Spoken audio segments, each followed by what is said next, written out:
시청자 여러분 안녕하십니까. 나우 경제브리핑의 최은정입니다. 코스피 지수가 미국발 악재의 1660선까지 내렸었습니다. 오늘 코스피 지수는 21포인트 하락한 1662로 장을 출발했고요. 코스닥 지수는 6포인트 하락한 540으로 장을 출발했습니다. 지난 주말 뉴욕 증시가 미정부의 금융 규제안에 대한 부담으로 사흘째 하락세를 이어갔다는 소식이 투자 심리를 위축시켰습니다. 주말을 지내고 열린 국내 증시 역시 이틀째 적잖은 하락세를 면치 못했는데요. 외국인이 장 막판에 순매수로 전환하기는 했지만 기관의 매도 물량에 코스피 지수가 직격탄을 맞았습니다. 먼저 동시효과 상황 어떤지 살펴보고 좀 더 자세한 이야기 나누겠습니다. 네, 현재 삼성전자가 2%대로 오르고 있습니다. 외국계 매수에 힘입어서 하락 하루 만에 반등하면서 오늘 강한 흐름을 보여주고 있고요. 현대차 역시 1%대로 상승하고 있습니다. 한국전력은 6%대로 급락하는 모습을 보이고 있는데요. 오늘 전기가스 업종의 약세를 이끌고 있습니다. KB금융이 2%대로 하락하고 있고 하이닉스, SK텔레콤, LG화학 모두 오늘은 약한 모습을 보여주고 있습니다. 우류금융이 4%대로 역시 하락폭이 크게 나오고 있는 모습인데요. 신세계와 삼성화재가 2%대로 오르고 있고 NHN 역시 1.9% 상승하면서 18만 8천 원 선에서 거래를 마치고 있습니다. 외환은행이 3%대로 오르면서 오늘 금융주 중에서도 선방하는 모습을 보이고 있습니다. 기아차가 2%대로 조정을 받고 있습니다. 삼성전기가 3% 급등하면서 오늘 삼성전자와 함께 전기전자 업종의 강세를 이끌고 있습니다. LG생활건강이 1.9% 오르면서 28만 9천 원 선에서 장을 마감하고 있고요. 반면에 삼성카드 그리고 삼성중공업, GS건설 등이 3% 이상의 낙폭을 보여주고 있습니다. 네, 계속해서 좀 더 살펴보면요. 대한항공이 3.4%로 오르고 있고요. 네오조선해양이 1.6% 상승, 현대상선 역시 4% 오르고 있습니다. 이어서 코스닥 쪽도 보겠습니다. 코스닥 상위 종목군들이 비교적 약한 모습을 보이고 있습니다. 서울반도체, 셀트리온, SK브로드밴드, 태용 모두 1% 이상의 낙폭을 보여주고 있는 반면에 메가스터디가 강보합권에 머물러 있고요. 포스데이터가 4%대로 상승하고 있습니다. 스마트그리드 기대감이 재차 신고가를 경신했는데요. 포스콘 합병에 대한 기대감도 가시지 않고 있는 모습입니다. CJ 오쇼핑이 강보합권에 머문 반면에 동국 SNC가 8%대로 급락하고 있습니다. 현재 화면상으로 BHI가 하한가까지 내려선 모습이고요. 평산 역시 10% 하락세입니다. 현재 화면상으로 대부분의 종목들이 약한 모습인데요. SK컴즈가 4% 하락, 샤바이오엔도 역시 5%대로 조정을 받고 있습니다.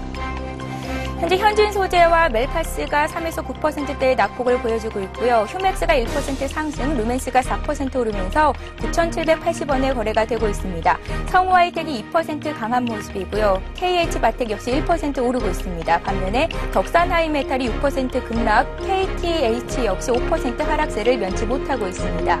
파라다이스도 2%대로 오르고 있고요. 중국 엔진 집단이 비교적 강한 흐름을 보이고 있습니다.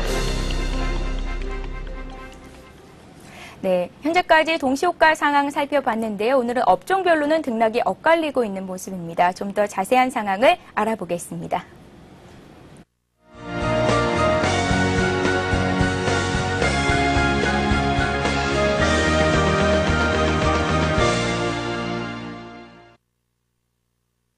네, 오늘은 코스피, 코스닥 모두 약한 모습으로 장을 마쳤는데요. 좀 더 자세한 마감 상황을 살펴보겠습니다.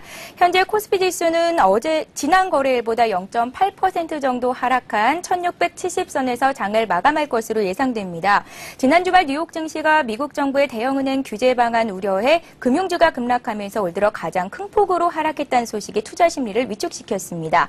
지난 거래일보다 21포인트 하락한 1662로 출발한 코스피 지수는 개인의 저가 매수 유입 그리고 삼성전자 등 대형 IT주가 반등하면서 낙폭을 좁혔는데요. 장중에는 1680선을 웃돌기도 했습니다. 하지만 후반 들어서 프로그램 매도가 확대됐고 다시 1670선 아래까지 내려서기도 했습니다. 오늘 코스피 지수는 전 거래일보다 14포인트 하락한 1670선에서 장을 마칠 것으로 예상됩니다. 장중 반등에 성공하기도 했던 코스닥 지수는 기관의 매물이 증가하면서 오후 들어 낙폭을 키웠습니다. 코스피보다도 하락폭이 좀 더 크게 마감이 될 것으로 예상되는데요. 전 거래일보다 2.3% 하락한 534선에서 장을 마칠 것으로 예상됩니다. 좀 더 자세한 수급 상황 보겠습니다. 먼저 코스피 쪽입니다. 오늘 코스피 시장에서는 개인들이 순매수했고 외국인 역시 후반 들어서 매수에 가담을 했습니다. 개인들이 1,850억 원을 순매수했고요. 외국인 역시 오늘 344억 원 매수 우위를 기록했는데요. 기관의 매도 물량이 만만치가 않았습니다. 프로그램 쪽에서 매도세가 나오면서 오늘 기관이 투신권을 중심으로 1,877억 원 매도 우위를 기록했습니다. 네, 이어서 코스닥 시장 수급 상황 어떤지 살펴보겠습니다. 네, 코스닥 쪽에서는 외국인과 기관이 동반 매도하면서 지수 낙폭을 이끌었습니다. 외국인과 기관이 각각 96억 원, 319억 원 매도 우위를 기록했고요. 개인만이 사자세를 이어갔는데요. 오늘 493억 원 순매수했습니다. 네, 이어서 오늘 업종별로는 어떤 움직임을 보였는지 화면 통해서 여러분들께 확인을 해드리겠습니다. 네, 오늘은 대형주, 중형주, 소형주 일제히 하락하는 모습을 면치 못했습니다. 은행업종이 1.3% 오르면서 비교적 강한 흐름을 보여줬고요. 운수창고 업종과 전기전자 업종, 오늘 삼성전자를 중심으로 강한 모습을 이어갔습니다. 하지만 대부분의 업종들이 하락세를 면치 못했는데요. 전기가스 업종이 5%대로 가장 큰 폭의 낙폭을 보여줬고요. 건설업종과 기계업종, 증권업종이 2% 이상의 낙폭을 보였습니다. 오늘 특징을 보인 종목들도 좀 더 자세하게 살펴보겠습니다. 글로벌 증시가 미국 발악제에 휘청거리고 있지만 정부 정책 테마주들은 이에 아랑곳하지 않고 급등세를 보이고 있습니다. 오늘 우주항공주의 주가가 장중에 상승세가 두드러졌었는데요. 오후 들어서는 그 업종별로, 종목별로 등락이 엇갈린 모습입니다. 비츠로시스가 7% 급등했고 빅테크와 퍼스텍, 위다스가 상한가까지 오른 반면에 오늘 장중에 상승하는 흐름을 보였던 한양 ENG라든지 세트랙아이가 다시 8%와 6% 급락하는 모습을 보였습니다. 오늘 장중에는 지능형 로봇주의 상승세도 두드러졌었는데요. 다사로봇이 6% 상승하면서 3,945원의 장을 마쳤고요. ED와 유진로봇, 다스텍 역시 3% 이상 강세를 보였습니다. 하지만 우리기술 같은 경우에는 다시 약세로 전환한 이후에 6%대의 급락세를 보였고요. EM코리아도 7%나 낙폭을 키우면서 장중 변동성이 아주 크게 나왔습니다. 오늘은 3D 관련주의 흐름도 좋았습니다. 3D 돌풍을 몰고 온 영화 아바타가 관람객 수 1,000만 명을 돌파하면서 3D 관련주가 급등세를 이어갔는데요. 네오엠텔과 현대IT가 상한가까지 올랐고 대국 역시 10% 급등했습니다. 반면에 잘만테크와 아이스테이션 역시 장중 다시 하락세로 돌아섰습니다. 오늘 하이브리드카 관련주의 흐름이 비교적 돋보였는데요. 뉴인텍이 상한가까지 치솟았고요. 또 상신 EDP 12% 급등했습니다. 친환경 자동차에 대한 관심이 고조되고 있는 가운데 오늘 하이브리드카 관련주의 흐름이 상당히 좋았습니다. 네, 오늘 여기까지 살펴봤고요. 이제는 오늘 상한가까지 오른 종목들은 어떤 종목들이 있는지 보겠습니다. 모바일 기기용 프로그램 개발 업체인 네오엠텔이 새롭게 내놓은 스마트폰용 사용자 인터페이스가 소비자들의 관심 끌기에 성공하면서 주가도 급등세를 보였습니다. 또 KLS이 공기업 선진화 방안에 따라 조만간 매각될 수 있다는 기대감으로 이틀째 상승세를 이어갔고요. 그 밖에 유니크, 테스텍, 퓨비트 역시 가격 제한폭까지 올랐습니다. 네, 그 밖에 오늘 주요 아시아 증시 흐름은 어땠는지도 살펴보겠습니다. 먼저 일본 니케이 마감 상황부터 보겠습니다. 일본 증시는 오늘 0.7% 하락하면서 장을 마쳤습니다. 1,512포인트로 장을 마쳤는데요. 미국발 타격에 엔고 부담까지 영향을 미치면서 수출주가 약한 모습을 보였습니다. 그 밖에 주요 아시아 증시 흐름 보겠습니다. 현재 중국 상위종합지수가 0.3% 하락하고 있습니다. 3,117포인트 선에서 거래가 되고 있는데요.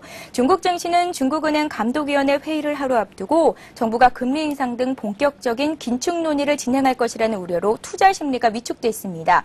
현재 중국 상위종합지수는 3,115포인트 선에서 거래가 되고 있습니다. 같은 시각 대만의 각권지수 역시 약세의 흐름을 보이고 있습니다. 현재 0.6% 정도 조정을 받고 있는 모습인데요. 미국발 악재가 그대로 반영되면서 수출주를 중심으로 매도 주문이 유입되고 있는 것으로 보입니다. 특히 대표적인 수출주인 TSMC가 1% 이상 하락하면서 반도체 업종의 동반 하락을 이끌고 있습니다. 그 밖에 인도, 싱가포르, 호주 지수 모두 약한 모습을 보이고 있는데요. 현재는 베트남 지수만이 소폭 상승하고 있습니다. 네, 오늘 국내 증시가 모두 1% 이상 조정을 받았는데 환율 흐름은 어땠는지 보겠습니다. 네, 오늘 원달러 환율이 1,150원 선까지 올라왔었는데요. 다시 1,140원 선 후반에서 거래가 되고 있는 모습입니다. 오늘 서울 외환시장에서 원달러 환율은 전 거래일보다 1원 50전 오른 1,152원에 거래를 시작했습니다. 장 초반 외국인 주식 순매도에 따라서 달러 매수 자금이 유입됐지만 중공업체의 달러 매도 물량의 상승이 제한됐습니다.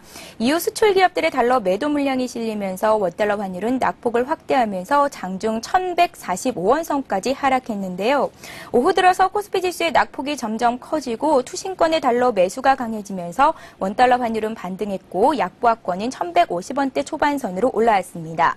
시중은행의 한 딜러는 유로화 반등으로 하락폭을 늘렸던 원달러 환율이 투신사들의 매수세로 다시 반등하는 분위기였다면서 외국인들의 대규모 주식 자금 유출이 이어지지 않고 있고 1,150원대 고점 인식도 팽배해져서 반등폭은 제한적이었다고 말했습니다. 네, 오늘 장 마감이 어떻게 지나갔는지 먼저 확인해 보겠습니다. 먼저 오늘 코스피 증시입니다. 정거래일보다 0.84%가 하락했습니다. 14포인트 정도 조정을 받은 건데요. 기관의 매도 공세가 역시 지수 하락을 이끌었습니다. 1670선에서 장을 마쳤습니다. 코스닥 지수는 정거래일보다 12.44포인트 하락한 534.22로 장을 마쳤습니다. 네, 오늘의 장 마감 상황을 좀 더 자세하게 알아보겠습니다. 현대증권의 혼승현 연구원 전화 연결되어 있습니다. 안녕하세요. 네, 안녕하십니까. 네, 오늘 시장 흐름 살펴보겠습니다. 코스피는 약보합권까지 낙폭을 줄였지만 그래도 오늘 조정폭이 꽤 컸는데요. 오늘 장 어떻게 보셨는지요? 네, 하락폭을 줄여가던 코스피 지수가 재차 낙폭이 확대되며 마감이 됐습니다. 지난 주말 뉴욕 증시는 올해 들어 가장 큰 폭의 하락세로 마감이 된 가운데 코스피 지수도 동반 급락세로 출발했습니다. 1660선도 위태로 했던 지수는 하락폭을 꾸준히 좁혀가는 듯 했지만 장후반 낙폭이 다시 커지며 겨우 1670선을 지켜내는데 만족해야 했습니다. 일본을 비롯한 아시아 증시들도 지난주에 이어 오늘도 대부분 부진을 맺지 못하는 모습이었습니다. 결국 오늘 코스피 지수는 지난 주말보다 14.15포인트 하락한 1670.2로 마감이 됐습니다. 한편 코스닥 지수는 장중 상승 반전에 성공하기도 했지만 장막판 매물이 쏟아지며 급락세로 돌변했습니다. 미국발 한파의 급락세로 출발한 후 개인의 꾸준한 매수에 힘입어 장중 오름세로 돌아서기도 했는데요. 결국 오늘 코스닥 지수는 지난 주말보다 12.44포인트나 하락한 534.22로 마감이 됐습니다. 네, 코스피 시장에서 외국인들이 다시 순매수로 전환했지만 오늘 기관의 매물이 만만치 않았습니다. 오늘 수급 상황 그리고 특징주는 어떤 것들이 있었는지 정리 부탁드릴게요. 네, 개장 초부터 코스피 시장에서는 기관의 매도에 지수가 한때 1660선이 불어나기도 했습니다. 이후 개인의 매수가 꾸준히 유입되며 낙폭은 어느 정도 만회할 수 있었는데요. 외국인의 매수와 매도로 오간 끝에 매수를 보였지만 기관의 매물이 지속된 가운데 지수 낙폭은 재차 확대되는 모습이었습니다. 한편 외국인의 선물 매수와 개인의 선물 매도가 맞서는 가운데 프로그램 매물도 꾸준히 출회되며 지수를 힘겹게 하는 모습이었습니다. 장막판 프로그램 매매는 매수로 돌아서는 모습이었습니다. 오늘의 특징주는 단연 삼성전자였습니다. 개장 초 약세로 기울기도 했지만 장중 오름폭을 늘린 끝에 84만 원을 넘어서며 2%대 상승을 기록해 눈길을 끌었습니다. 이 밖에 대한항공이 2010년 사상 최대 실적 전망으로 상승하며 6만 원을 넘어서 돋보였고요. 현대차도 소폭 상승하며 11만 원대에 진입했습니다. 네, 이번 주 역시 미국 증시는 기업들의 실적 발표가 관건일 것으로 보입니다. 이번 주 미국 증시에서 주의해야 할 사항들이 있으면 정리 부탁드릴게요. 네, 지난 주말 뉴욕 증시는 은행 규제안에 따라 은행주 주도로 급락세가 재현되는 가운데 JP모건 등 대형 은행주들이 3에서 4%대 급락세로 마감이 됐습니다. 또 버냉키 연준 의장의 연임 불안감도 증시 변동을 확대시키는 모습이었습니다. 이번 주 미국 증시는 지난주 폭락이 어느 정도 진정이 될 것으로 예상이 되는데요. 지난주 지수 급락을 야기했던 재료들이 근본적인 경제 펀더멘탈을 훼손할 수 있는 것들이 아니기 때문입니다. 이번 주 발표 예정인 주요 경기 지표들은 대부분 계속해서 미국의 경제가 회복되고 있음을 보여줄 것으로 예상됩니다. 특히 고용과 소비 관련 지표의 호전 가능성 및 작년 4분기 GDP 결과는 상승 모멘텀으로 작용할 수 있게 기대가 실리고 있습니다. 한편 이번 주 IT 관련주들의 실적이 호전된 모습을 보일 것으로 예상되고 있어 투자 심리 및 지수 회복에 큰 역할을 할 수 있을 것으로 예상됩니다. FOMC 성명서가 현행 기준금리를 그대로 유지할 가능성이 높으며 금리 인상에 대한 신호를 보내기 어려운 상황이므로 이는 결국 지수 상승에 기여할 것으로 예측이 기대되고 있습니다. 이번 주 뉴욕의 주요 일정은요. 26일 기존 주택 매매, 27일 소비자 기대지수, 28일에는 미국의 FOMC 금리 결정, 또 신규 주택 매매, 내구재 주문이 있습니다. 29일에는 GDP 성장률과 시카고 PMI 지수 등이 예정이 되어 있습니다. 이 밖에도 주요 기업들의 실적 발표가 예정된 가운데 25일에는 애플과 필립스, 26일에는 듀퐁과 존슨앤존슨, 버라이존, 지멘스, 야후, 27일에는 보잉, 28일에는 3M과 AT&T, 마이크로소프트, 노키아 등이 예정되어 있습니다. 네, 이번 주 미국 증시가 폭락장이 조금은 진정될 것이다라는 예상을 내주셨는데요. 국내 증시 역시 좀 영향을 받았으면 좋겠습니다. 오늘 코스피 지수는 1670까지 조정을 받았습니다. 내일장은 또 어떻게 전개가 될까요? 네, 주식시장이 가장 싫어하는 점이 바로 불확실성인데요. 이번 오바마의 은행 개혁안도 의회 논의 과정을 거치면서 어떤 방향으로 전개될지 모르기 때문에 이것이 시장에 대한 불안감을 키우고 있습니다. 따라서 액면 그대로 보자면 오바마의 은행 개혁안은 국내 증시에 무게감 있는 악재임에는 분명해 보입니다. 하지만 유동성을 축소시키는 원인이 실물 경제의 이상 징후가 아닌 선제적인 리스크 관리를 위한 정부 규제 차원이라는 점에서 단기적으로는 변동성이 확대되는 것에 유의해야겠지만 시장에 대한 불안감만을 키워가는 것은 바람직하지 않을 것으로 보입니다. 네, 도움 말씀 고맙습니다. 네, 고맙습니다. 네, 지금까지 현대증권의 홍승현 연구원이었습니다.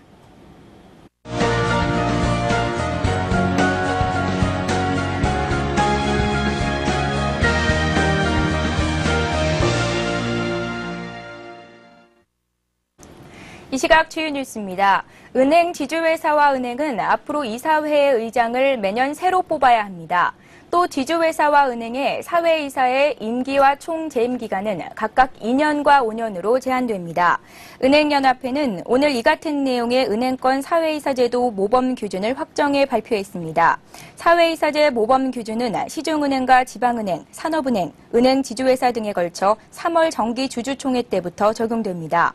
모범 규준에 따르면 원칙적으로 은행 지주사와 은행의 이사회 의장은 사회이사에서 선임하되 장기 집권을 못하도록 매년 선출하는 절차를 밟게 됩니다. 이사회를 구성하는 사회이사의 비율은 종전 2분의 1에서 과반수로 강화됐습니다. 또 은행 지주사와 은행 사회이사의 임기를 2년 이내로 하고 총 임기는 최장 5년으로 제한했습니다.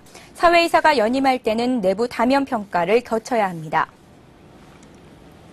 이명박 대통령이 인도 방문 이틀째인 오늘 만모한싱 인도 총리와 정상회담을 갖고 양국 협력 증진 방안을 논의합니다.